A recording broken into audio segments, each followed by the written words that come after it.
Olá pessoal, tudo bem? Eu me chamo Rodrigo e vou apresentar hoje para vocês alguns relatos. Mas antes, uma breve apresentação aqui do canal. Eu resolvi criar esse canal até porque várias pessoas me pediram e porque é um tema que eu sempre gostei muito, essa parte do sobrenatural, dessa questão dos mistérios, né? E enfim, não vou me estender muito, só espero poder fazer uma boa narrativa para vocês, espero que vocês gostem. Ok? Já deixa o seu like, por favor, que isso ajuda bastante no canal, óbvio, aquela máxima do YouTube, né? O like, se inscrever, compartilhar, deixar seus comentários, isso ajuda bastante. Beleza, pessoal? Então vamos lá para o primeiro relato de hoje. Que esse relato é bom. Começando bem o canal, pé direito. O lobisomem da pousada. Então vamos lá. Oi, tudo bem? Eu me chamo Fulano e gostaria de contar algo que aconteceu comigo e com minha esposa, que na época era minha noiva, e que aqui eu vou dar o nome fictício de Júlia. Até aquele dia eu sempre fui muito cético quanto às coisas espirituais e sobrenaturais, e sendo bem franco, achava tudo uma grande bobagem, que era coisa de gente ou maluca ou que tinha consumido algo diferente e tinha pirado o cabeção. Eu e minha noiva, desde que começamos a namorar, sempre gostamos de acampar, fazer trilhas, enfim, sempre fomos adeptos desse tipo de atividade, pois nos sentimos muito bem com esse contato com a natureza. Sempre fazíamos isso em grupos, nunca sozinhos, e nunca aconteceu nada a não ser coisas normais, como picadas de insetos, escorregar e se ralar um pouco. Quando um pouco mais sério, uma torção no pé, que obviamente foi comigo, e no máximo uma vez encontramos uma cobra numa trilha.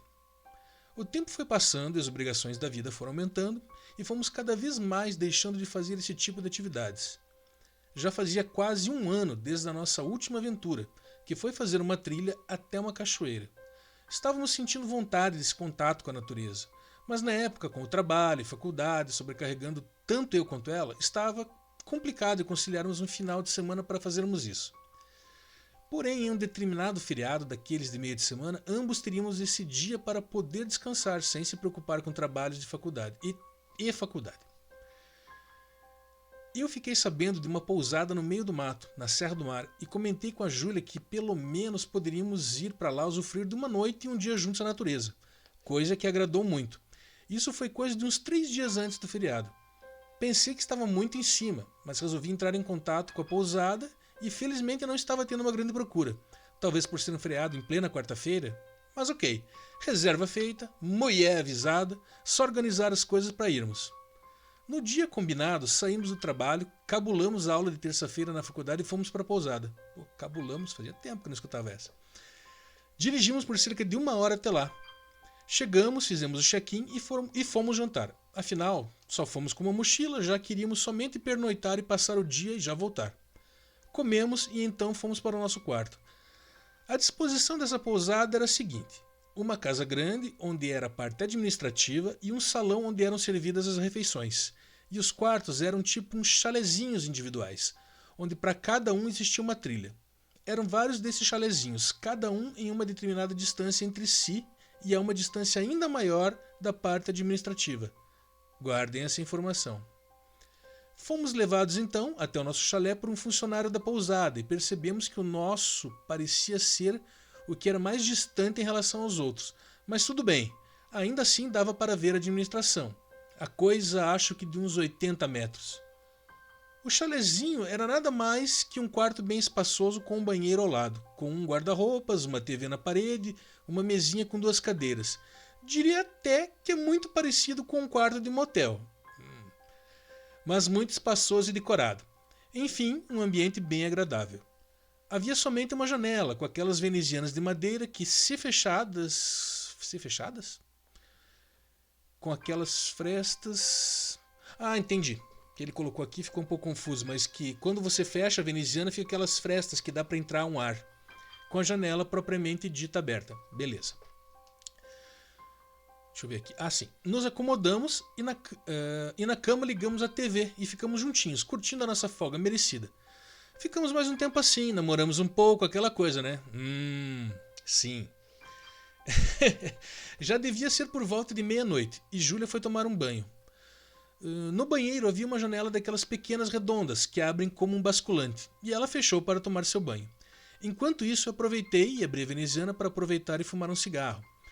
Estava tudo bem tranquilo, com aquele barulho característico de mata, obviamente, já que esse era o charme dessa pousada. Assim que terminei de fumar, peguei um pouco de refrigerante que tínhamos trazido e voltei para a janela para ficar curtindo a brisa da noite que entrava pela janela. Também fiquei observando as luzes que ficavam acesas na frente de cada chalé, bem como na frente da sede administrativa.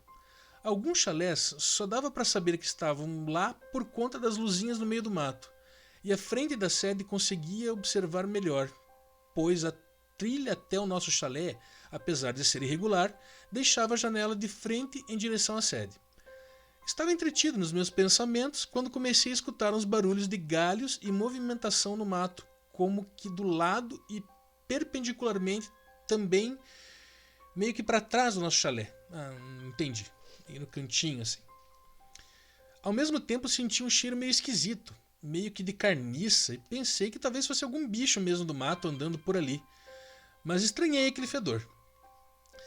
Fechei a veneziana e também a janela, e terminei em um golão o resto do refrigerante. Mal larguei o copo em cima da mesa e começou um barulho de rosnadas misturados ao que pareciam batidas, junto com um griteiro da Júlia, vindos do banheiro. Foi tudo muito rápido, e assim que eu cheguei ao banheiro, Júlia abriu a porta e saiu pelada mesmo, aterrorizada, gritando e quase passando por cima de mim. E eu pude ver que uma criatura estava enfiando a cabeça por entre os vãos da tal janela redonda que tinha no box do banheiro, grunhindo, mordendo, empurrando e chacoalhando, até que conseguiu arrebentar a janela e puxá-la para fora. Caramba! Porém, apesar de não ser muito pequeno o buraco que ficou, não tinha como aquela coisa entrar, pois era muito grande. Aquela coisa enfiou a cabeçona para dentro e ficou rosnando e me olhando. E eu ali congelado na porta, uma distância que deveria ser no máximo uns 4 metros até a bendita janela, que agora estava só no ar dos caixilhos com aquele ser que não parava de rosnar e me encarar, com aqueles olhos amarelos e uma bocarra cheia de dentes. Acho que foi coisa menos de 1 minuto isso tudo, mas para mim pareceu uma eternidade, e de fundo eu ouvia a Júlia gritando e pedindo socorro, que na hora eu não me toquei, mas ela tinha ligado para a recepção da pousada. O tal bicho parecia que entendia o que estava acontecendo. Ele simplesmente parou, deu como uma grande farejada e tirou a cabeça do buraco da janela e pude escutar o barulho dele entrando no meio do mato. Nisso, corri para Júlia, que me abraçou tremendo muito, e eu disse que o bicho já tinha ido embora. Ela, gaguejando e chorando, falou que não queria mais ficar ali nem mais 1 minuto. Pediu para eu pegar as coisas dela lá dentro do banheiro, pois ela não ia mais lá de jeito nenhum. Fui ali também meio ressabiado. Peguei as coisas dela, que nunca vi se vestir tão rápido, pudera, né? E já começamos a nos preparar para sair de lá, quando escutamos batidas na porta e um vozerio de 2 homens pedindo para abrirmos. Abri a porta e reconheci o rapaz que nos levou até o chalé, e um outro senhor armado, que até então não tínhamos visto, mas que depois fiquei sabendo tratar-se do proprietário da pousada. Nos questionaram o que havia acontecido, pois escutaram os barulhos pelo telefone junto com a gritaria desesperada da Júlia pedindo socorro. Falamos que algum bicho tentou entrar pelo banheiro e que até tinha arrebentado a janelinha redonda, mas que não tinha conseguido e não nos sentimos seguros e queríamos ir embora aquela hora mesmo. Não tivemos coragem de falar exatamente como era o bicho, porque obviamente eles não iriam acreditar. Porém, achei meio esquisito a cara que os dois fizeram quando falamos do acontecido. Eles meio que se entreolharam e foram em direção ao banheiro e constataram o que dissemos.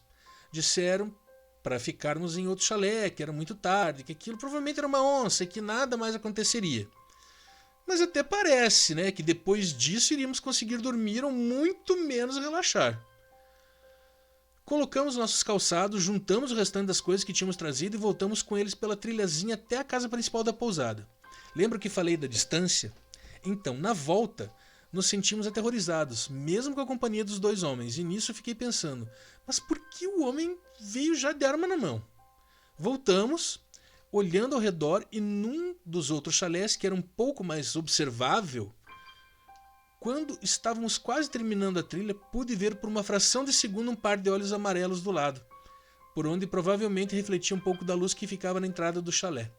Aquilo gelou ainda mais a minha espinha, mas não quis nem saber de papo, pois assim que chegamos à casa principal da pousada, já fomos rumo ao estacionamento que era na lateral.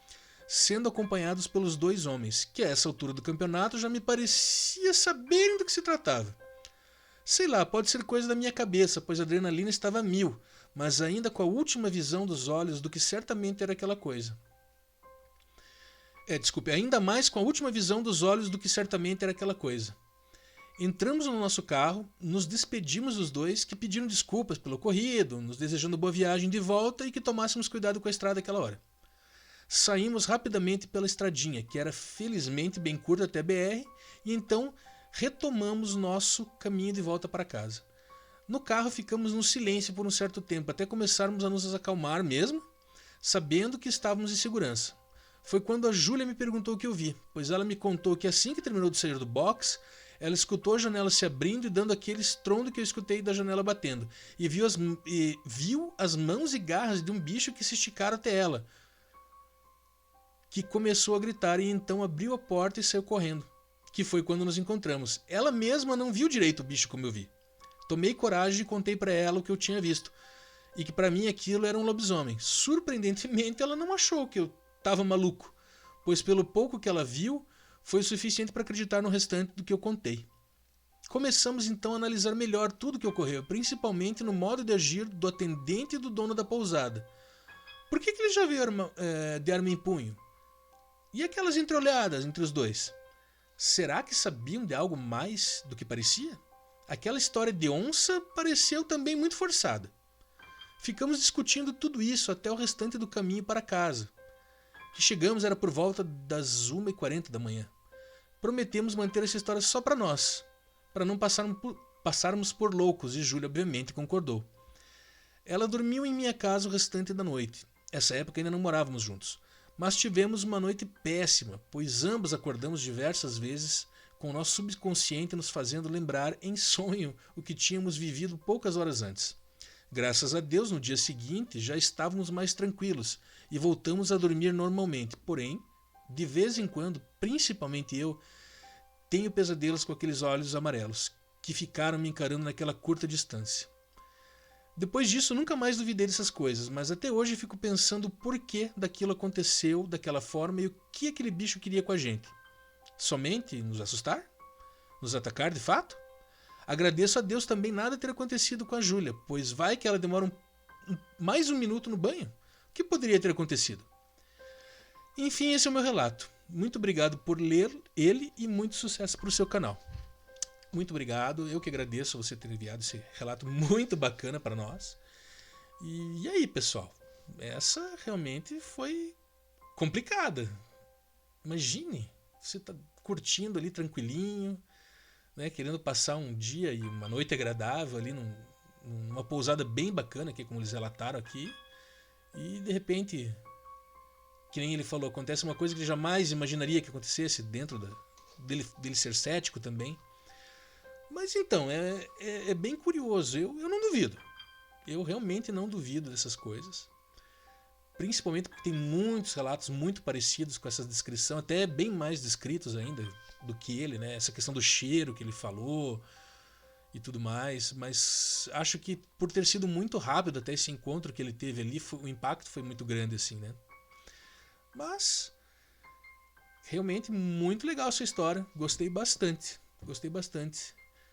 E pessoal, se tiverem outras histórias do lobisomem, que essas são as melhores, eu gosto muito delas e eu creio que vocês também gostam.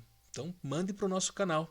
O endereço está aqui na descrição do vídeo, ali embaixo tem o endereço de e-mail para vocês mandarem os seus relatos para nós. Beleza?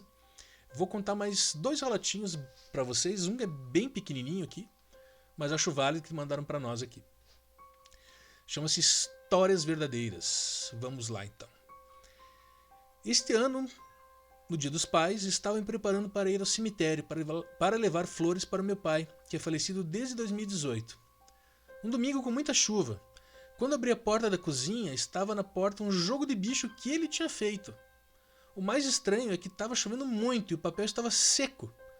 Mostrei para minha família e fiquei na dúvida se de fato seria a letra dele, e as minhas irmãs confirmaram. E para minha surpresa, quando fui procurar onde eu guardei, não estava mais lá. Fiquei na dúvida, será que ele queria falar alguma coisa? Nós éramos muito próximos e ele contava muitas histórias para mim. Sinto muito a falta dele. No dia que faleceu, jogou no bicho e comprou uma Mega Mania que era a paixão dele. Jogar. Então tá muito interessante a sua história. Bem legal. E olha, às vezes a gente jamais vai ter a certeza, mas talvez ele quisesse falar alguma coisa realmente com você. Dar algum sinal, ou pelo fato, né, que você era muito apegada e estava justamente indo viajar, né, no Dia dos Pais, um dia importante, né? Queria fazer uma homenagem para ele e ele se manifestou ali para você. Poxa, muito legal. Bacana mesmo, gostei. Mas vamos lá, vamos para bem curtinho esse, mas legal. Vamos para o terceiro relato e último de hoje. Inferno no quarto. Interessante. Vamos ver. Ok, isso aconteceu por volta de 2008, época em que eu morava na minha cidade natal, que por sinal fica no oeste catarinense. Aquela época foi cheia de conturbações e coisas as quais nem consigo explicar, mas o que mais me assustou até hoje foi o que aconteceu em uma noite qualquer. Era por volta de 1 da manhã quando comecei a ouvir passos pesados que andavam pela casa inteira. Começavam na sala, iam pela cozinha e depois passavam pela despensa até o banheiro. Em seguida faziam um percurso contrário. E isso era a noite inteira. Como desde aquela época a gente sempre teve preocupações e problemas financeiros, eu pensava que era o meu pai andando pela casa, sem sono. Mas um dia eu decidi ir ver, e qual a minha surpresa descobrir que não havia nada lá. Isso durou por alguns meses até que um dia simplesmente nunca mais ouvi nada. Mas foi aí que o verdadeiro inferno começou. Uma noite eu estava tentando dormir e senti que algo tinha entrado junto comigo no quarto. Sem saber o que era e sem ver, eu só ouvia a respiração e podia senti-lo ali ao meu lado me observando dormir. Isso durou por alguns dias, até que, do mesmo jeito que esse primeiro chegou, chegaram outros com ele. Caramba! Cada dia que passava, parecia que chegava mais um e mais um. Até que um dia parecia que havia mais de 1000 deles dentro do quarto. Caramba! Parecia que me observavam dormir. Depois de um certo tempo, eu comecei a sentir beliscões ao lado da barriga, como se fossem mãos geladas e unhudas me beliscando. Fiquei com medo e joguei meu cobertor por cima de mim. Me cobri... Aliás, meu cobertor foi arremessado para longe e em seguida aquilo me apertou tão forte que eu gritei. Berrei e chorei o mais alto e mais histericamente possível, e minha mãe veio correndo do quarto dela até o meu para ver o que havia acontecido. Depois disso, minha mãe passou sempre a dormir comigo. Uns anos depois, minha irmã veio morar com a gente. Me veio morar com a gente. Depois que ela se mudou para o antigo quarto onde eu dormia, os passos voltaram a ser ouvidos. Eu dormia no quarto dos meus pais com a minha mãe e meu pai dormia na sala. E somente eu e minha irmã podíamos ouvir os passos pela casa, igual tudo começou, indo da sala até a cozinha, da cozinha até o banheiro e então faziam o percurso contrário. Inclusive, alguns meses atrás, minha irmã esteve aqui e comentamos isso com os meus pais. E até hoje ela se lembra dos passos andando e andando pela casa. Cabuloso esse negócio, hein? Mas e aí, tipo... Parou? Nunca mais? Foi só aquele período? Agora a gente ficou com curiosidade aqui para saber um pouco mais como a coisa terminou ali. Mas pelo visto foi só esse período, né? Daí terminou tranquilo, né? Isso não é bem tranquilo, mas enfim. Acabou depois de um tempo ficando tranquilo novamente a situação, né? Olha, muito bacana. Muito interessante seu relato, mas olha, o que será que eram esses seres que apareceram do nada e tantos assim? Chegar a ter toda essa multidão de seres desse tipo, o que será que rolou? Por que será que eles apareceram justamente só nessas épocas? Será que era por causa desse fator da vibração muito baixa? Porque como você citou ali, até deixa eu ler de novo aqui, vocês estavam numa época com problemas financeiros e tudo mais? Bom, numa dessas, às vezes pode ser, né? Pode ter baixado a vibração de todo mundo na casa, né? E isso propiciou para essas coisas aparecerem, né? Olha, muito legal o seu relato mesmo. Gostei bastante. Mas é isso aí, pessoal. Espero que vocês tenham gostado. Esses foram os relatos de hoje, né? A estreia do canal. Espero que vocês tenham gostado mesmo. Por favor, deixe os seus comentários abaixo, que também é muito legal, além de curtir, né? Se inscrever no canal, que é bacana, também agradeço muito, né? Deixar seu like nesses relatos. E caso vocês tenham relatos, pessoal, mande para o endereço que está aqui embaixo na descrição do vídeo, né?